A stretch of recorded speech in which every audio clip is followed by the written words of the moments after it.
मीरपुर नाम के शहर में तेजस अपनी पत्नी नीरू के साथ रहता था। पति पत्नी दोनों ही नौकरी करते थे। एक दिन तेजस गांव अपनी माँ के पास फोन करता है। हेलो, प्रणाम माँ।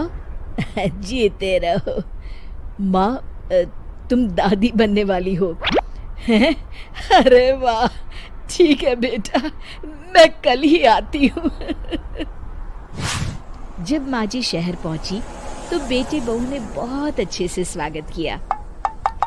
लीजिए माँ जी, चाय। अरे गर्मा गर्म पकोड़े ले आओ माँ के लिए।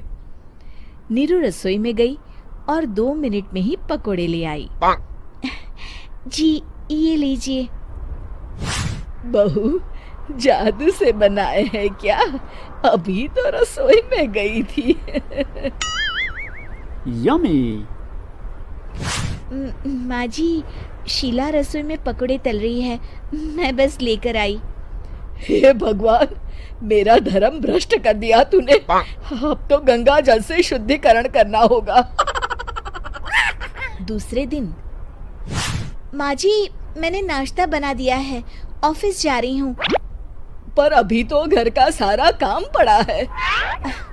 शीला आती ही होगी, झाड़ू पोछा बर्तन कपड़े वो सब कर लेगी। हमारे जमाने में घर का सारा काम हम ही करते थे। जी माँ जी, आप बहुत होशियार हैं, मैं घर ऑफिस दोनों नहीं संभाल पाती।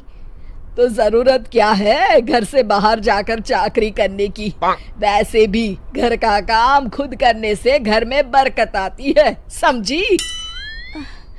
पर माँ जी। पर वर कुछ नहीं, इस महीने की पगार मिले फिर ऑफिस बंद है। हाँ।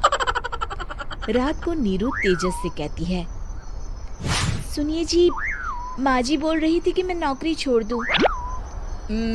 वैसे ठीक ही तो है, अभी तुम्हें आराम की जरूरत है। फिर भी आराम कहाँ, शीला को छुड़ाने के लिए बोल रही थी। तो अब 24 घंटे में इतना काम तो कर ही सकती हो।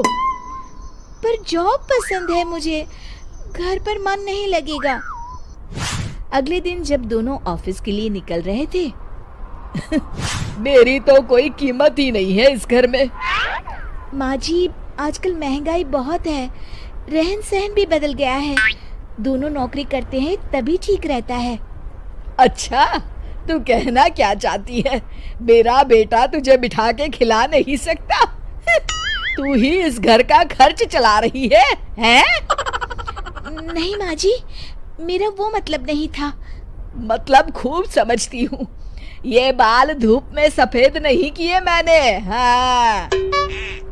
अब तो ये रोज का काम हो गया था। तेजस भी रोज की झिकझिक से परेशान हो गया था।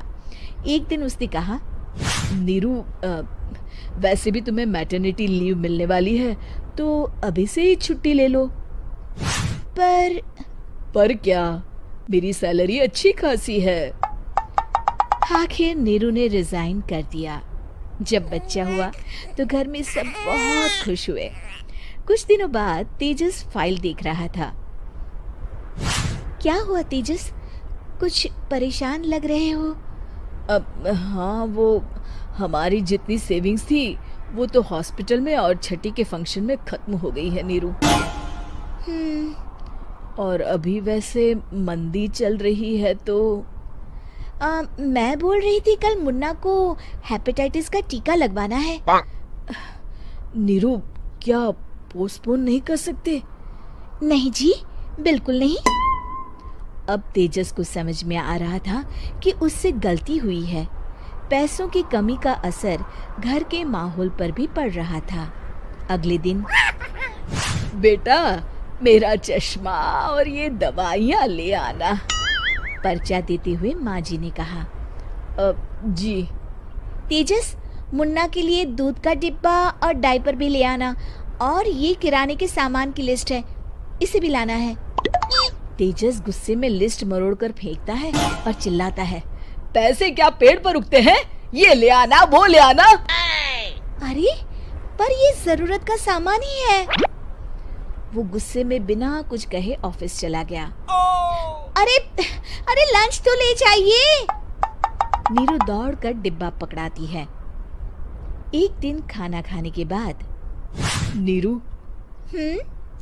अब तो मुन्ना कुछ बड़ा हो गया, तो अब तुम वापस ज्वाइन कर लो ना जॉब। पर इस रिसेशन में जॉब मिलना बहुत मुश्किल है। ट्राई तो करो। फिर मुन्ना? माँ जी है ना, और एक फुल टाइम मेड भी लगा लेंगे। पर माँ जी, उन्हें तो पसंद नहीं। तभी माँ जी वहाँ आ जाती है और प्यार से नीरू के सर पर हाथ फेरते हुए बोलती है, अब मेरी समझ में आ गया बहू, पहले के और अब के समय में अंतर है। तुम काम शुरू करो, मुन्ना की जिम्मेदारी मेरी। मेरी प्यारी माँ जी। ये कहकर नीरू उनके गले लग गई। शिक्षा, परिवर्तन संसार का नियम है, हमें भी समय के साथ चलना चाहिए।